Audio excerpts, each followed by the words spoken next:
Hello, everyone. I'm Al Neely with Listen Up Podcast, and today we have Sabrina Davis. She's the founder and the executive director of Reset Inc. and her outreach coordinator, Honesty. Say hello. Hello.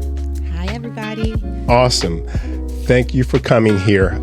One of the reasons I wanted to have you in studio, we did an on-site interview, but what came across to me was your passion for what you're doing.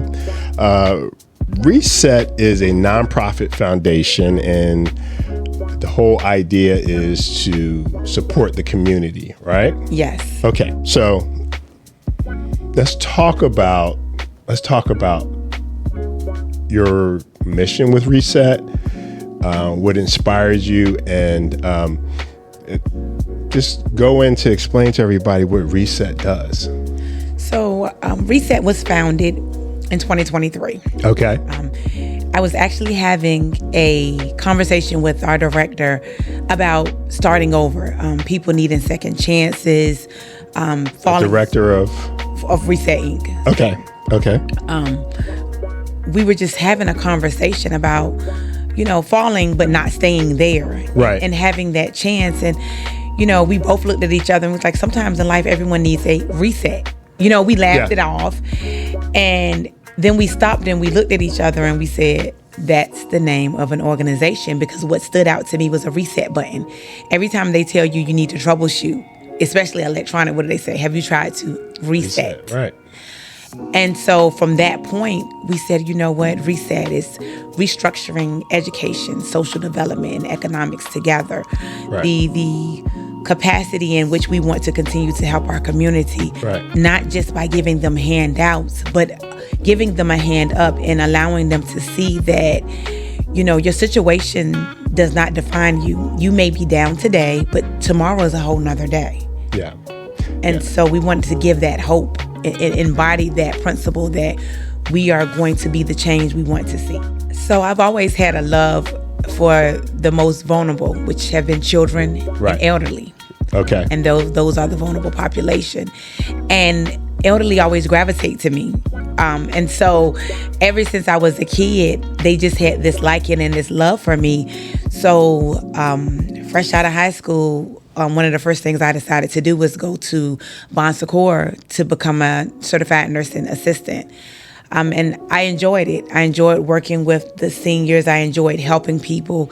I've always had a love for just doing for others. Right. Super amazing. Okay. A lot of people don't even grasp the concept. They're still like, this is too good to be true. Like, right, I can just open the refrigerator. I can just grab that off the shelf. I can get that. Yeah. You got a bag for me?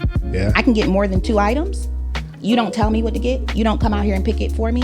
That's not what our pantry is about. And a lot of people, when I say like this has an amazing impact on the community, because now we don't have as much theft in the neighborhood store.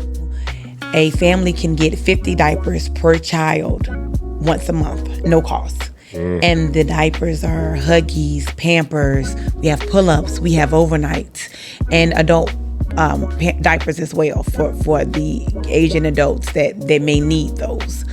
We do this every week. I don't know if you know, but a case of diapers in the store can easily run you $50 for something disposable. I had no idea. I know it's expensive to raise kids, though. Right, and believe it or not, do you have baby foods and things like that? Sometimes we do come across baby food, cereal. Okay. I'm, as you mentioned, I am into education. Yes. That is something that I definitely am a person who rallies behind the importance of it. Is it for everyone to go out here and get, a master's or PhD? Maybe not. But I'm big in, I need you to be able to get the basics. Right. And some children just don't have it. Like you said, some parents work 2 jobs. So when do you have time to tutor? The school teachers are trying to do a lot. Yeah. But they can't do everything. Right. Now we have standardized tests that these children have to get prepared for. So when my children, who are now adults, were younger, every summer we would work on SOL activities for the upcoming grade that they were going to. Really? So it was no video games all summer. They went to summer camp every summer, and the home time when we were home, you had 3 pages every day to do in this book to get prepared for the next grade level.